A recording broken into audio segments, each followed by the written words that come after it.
Cambridge English, IELTS 10, published by Cambridge University Press and Cambridge English Language Assessment, 2015. This recording is copyright. CD 1. Test 1. You will hear a number of different recordings and you will have to answer questions on what you hear. There will be time for you to read the instructions and questions, and you will have a chance to check your work. All the recordings will be played once only. The test is in 4 sections. At the end of the test, you will be given 10 minutes to transfer your answers to an answer sheet. Now turn to Section 1. Section 1. You will hear a telephone conversation between a travel agent and a customer. First, you have some time to look at questions 1 to 6.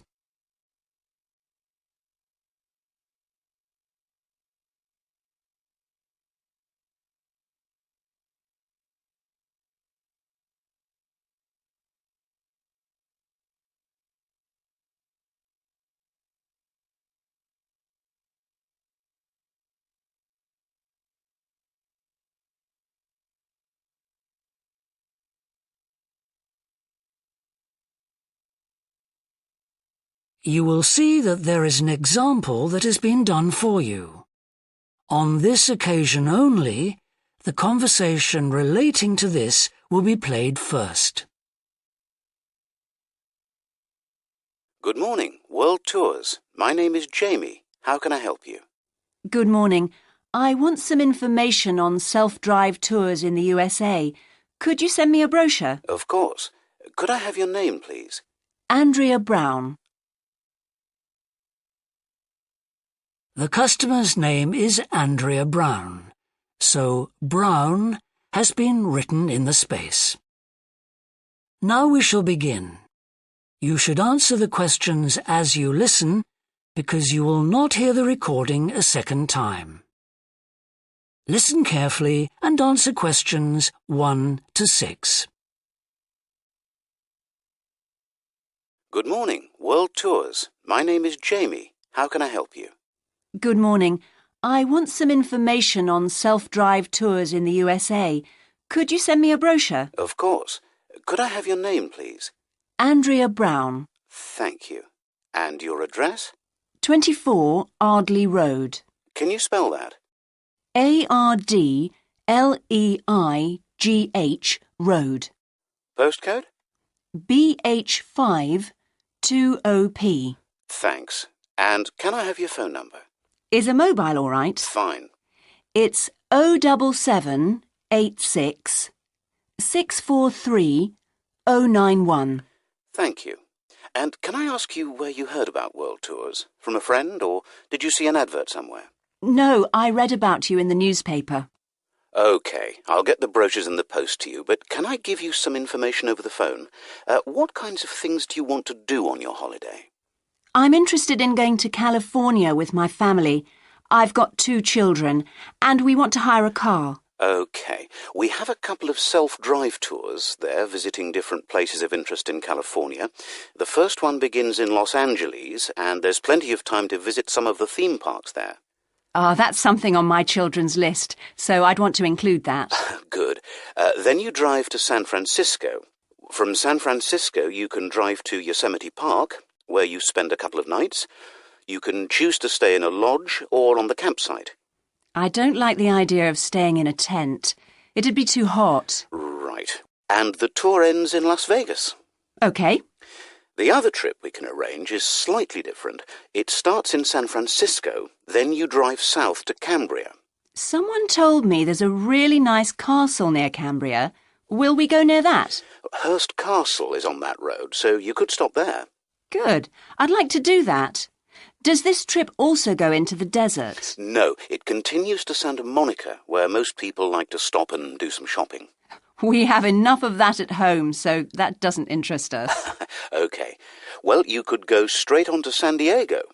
That's good for beaches, isn't it? That's right. That's a good place to relax, and your children might like to visit the zoo before flying home. I don't think so. We want some time for sunbathing and swimming. Before you hear the rest of the conversation, you have some time to look at questions 7 to 10.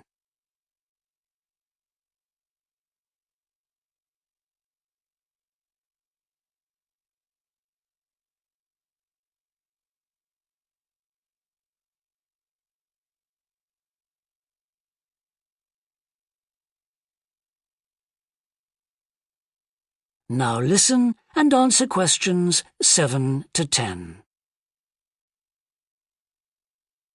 So, how many days are the trips and how much do they cost? The first one I told you about is a self-drive tour through California, which lasts 12 days and covers 2,020 kilometres. The shortest journey is 206 kilometres, and the longest is 632 kilometres. The cost is £525 per person. That includes accommodation, car rental, and a flight, but no meals. OK. And the other trip? That lasts 9 days, but you spend only 3 days on the road. You cover about 980 kilometres altogether. So is that cheaper then? Yes, it's almost £100 cheaper. It's £429 per person, which is a good deal. So that covers accommodation and car hire. What about flights? They aren't included, but these hotels offer dinner in the price. OK. Well, thank you very much. I'll be in touch when I've had a chance to look at the brochure. I'm pleased to help. Goodbye. Goodbye. That is the end of section 1. You now have half a minute to check your answers.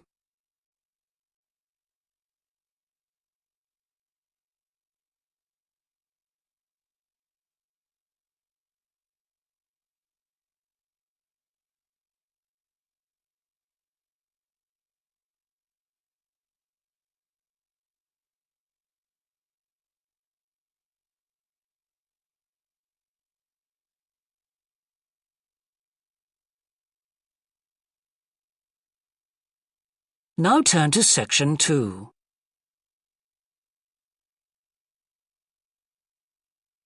Section 2.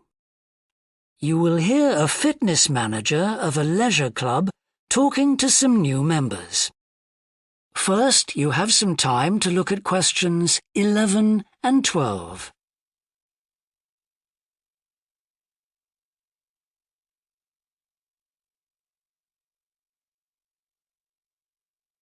Now listen and answer questions 11 and 12. On behalf of LP Clubs, I'd like to welcome you all here today. My name's Sandy Fisher, and I'm one of the fitness managers here.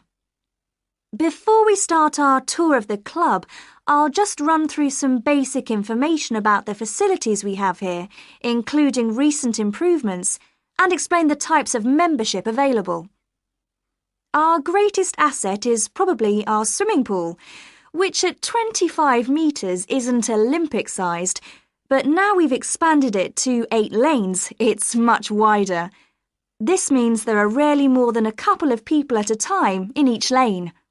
Unfortunately, there isn't space for an outdoor pool here, but the glass roof on the swimming pool is partly retractable, which means you can enjoy something of the open-air experience on warmer days. Our recently refurbished fitness suite has all the latest exercise equipment, including 10 new running machines and a wide range of weight training machines. Each member is given full training in how to operate the equipment, and there is always a trainer on duty to offer help and advice. Although we do have adult-only times after 6 and at certain times at weekends, children are well catered for. Older children continue to benefit from a wide range of tuition, anything from trampolining to yoga. Before you hear the rest of the talk, you have some time to look at questions 13 to 20.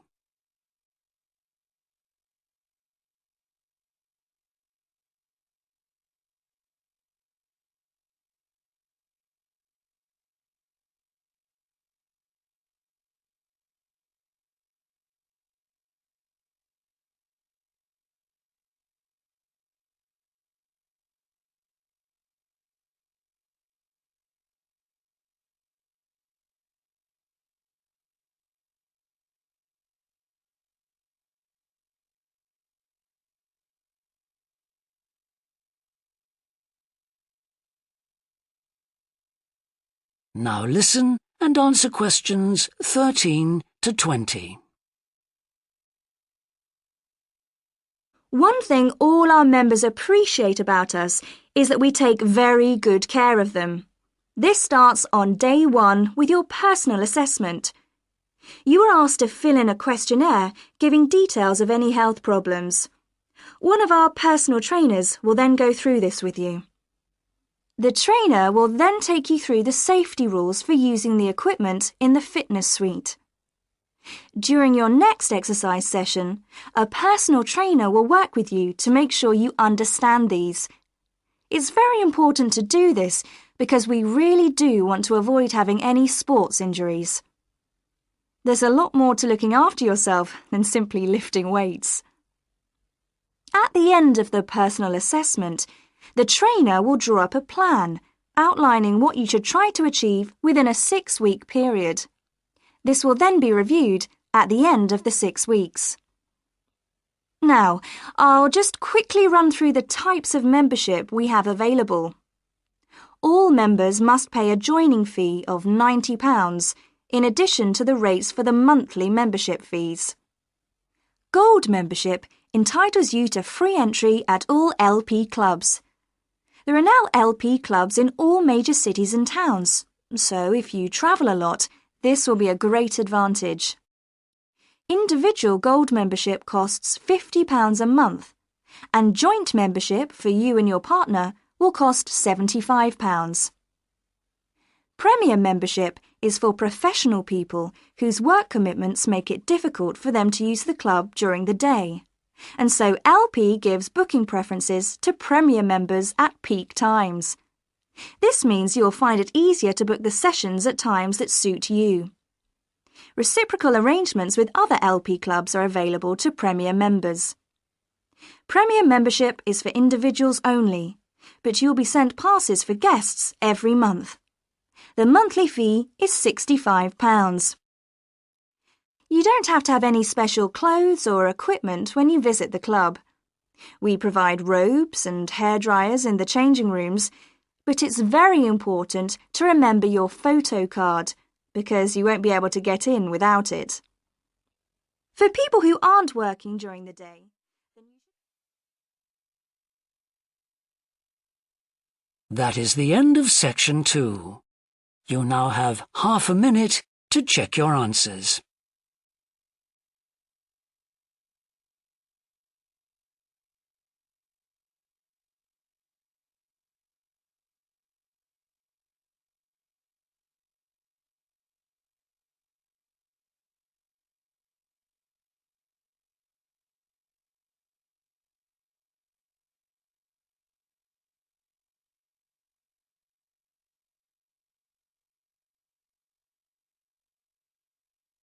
Now turn to section 3.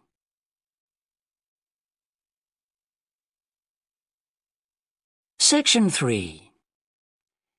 You will hear a student called John talking to a professor about a design competition he is entering. First, you have some time to look at questions 21 to 25.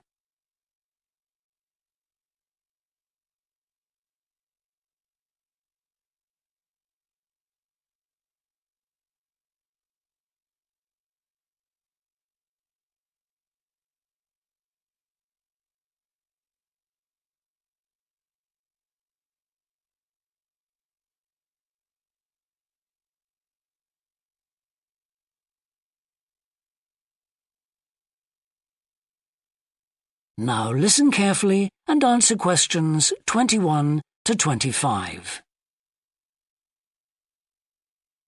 Hello, Professor. I'm John Wishart. I'm working on my entry for the Global Design Competition. My tutor said you might be able to help me with it. Ah, yes, I got a copy of your drawings. Come in and tell me about it. What sort of competition is it? Well, it's an international design competition, and we have to come up with a new design for a typical domestic kitchen appliance. I see. And are there any special conditions? Does it have to save energy, for example? Actually, that was the focus in last year's competition. This year's different. We have to adopt an innovative approach to existing technology using it in a way that hasn't been thought of before. I see, that sounds tricky.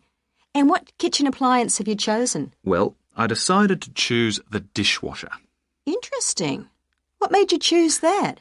Well, they're an everyday kitchen appliance in most Australian houses, but they're all pretty boring and almost identical to each other.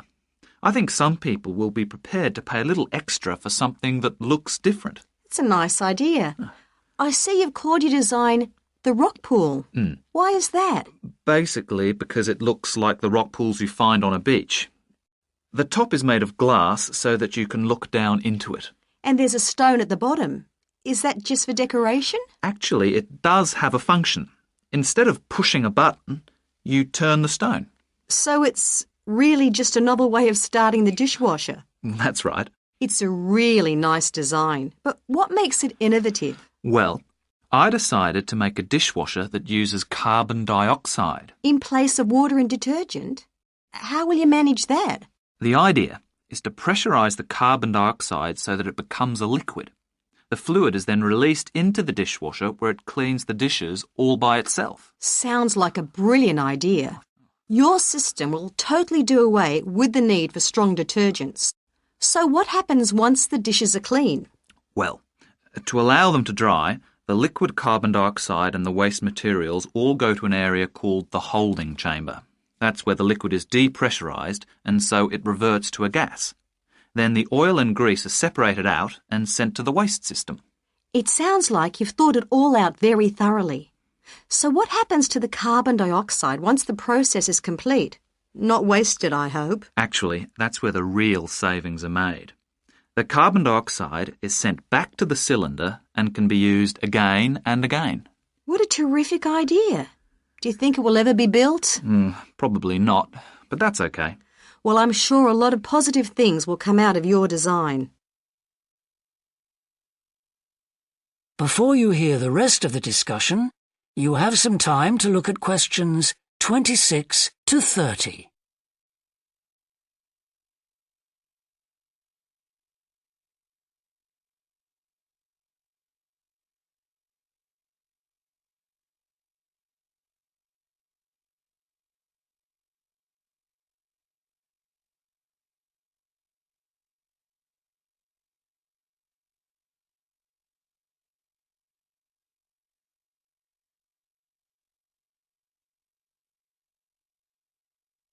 Now listen and answer questions 26 to 30.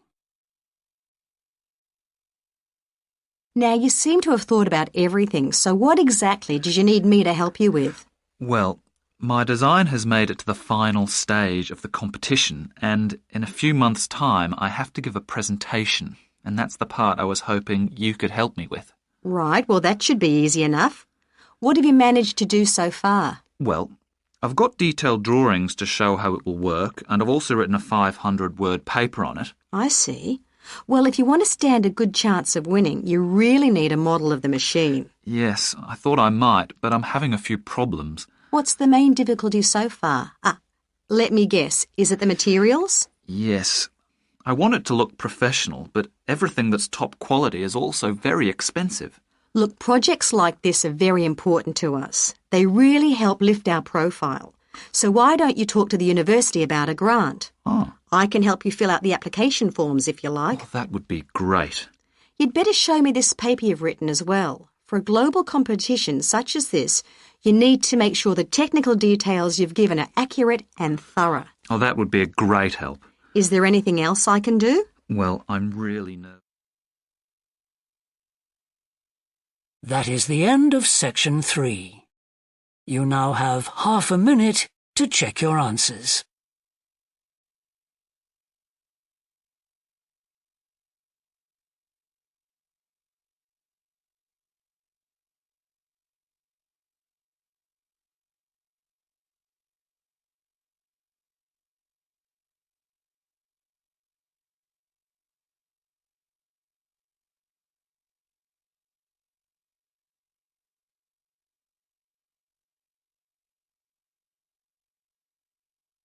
Now turn to section 4.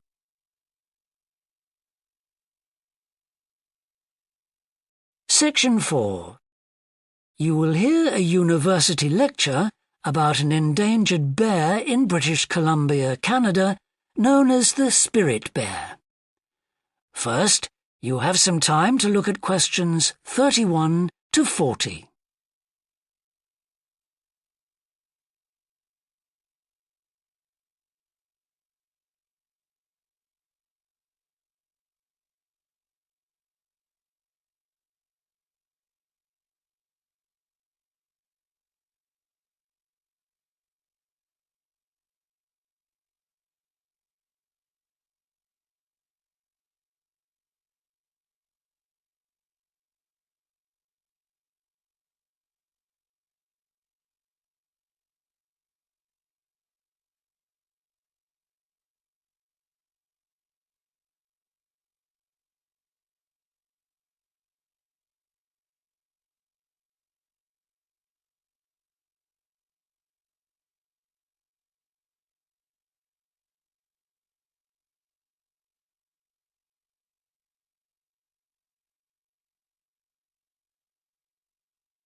Now listen carefully and answer questions 31 to 40. Today, we continue our series on ecology and conservation with a look at a particularly endangered member of the black bear family. 1 in 10 black bears is actually born with a white coat, which is the result of a special gene that surfaces in a few. Local people have named it the spirit bear, and according to the legends of these communities, its snowy fur brings with it a special power. Because of this, it has always been highly regarded by them, so much that they do not speak of seeing it to anyone else. It is their way of protecting it when strangers visit the area. The white bear's habitat is quite interesting. The bear's strong relationship with the old-growth rainforest is a complex one. The white bear relies on the huge, centuries-old trees in the forest in many ways. For example, the old-growth trees have extremely long roots that help prevent erosion of the soil along the banks of the many fish streams. Keeping these banks intact is important because these streams are home to salmon, which are the bear's main food source. In return, the bear's feeding habits nurture the forest. As the bears eat the salmon, they discard the skin and bones in great amounts on the forest floor, which provide vital nutrients. These produce lush vegetation that sustains thousands of other types of life forms, from birds to insects and more. Today, the spirit bear lives off the coast of the province of British Columbia on a few islands. There is great concern for their survival, since it is estimated that less than 200 of these white bears remain. The best way to protect them is to make every effort to preserve the delicate balance of their forest environment. In other words, their ecosystem.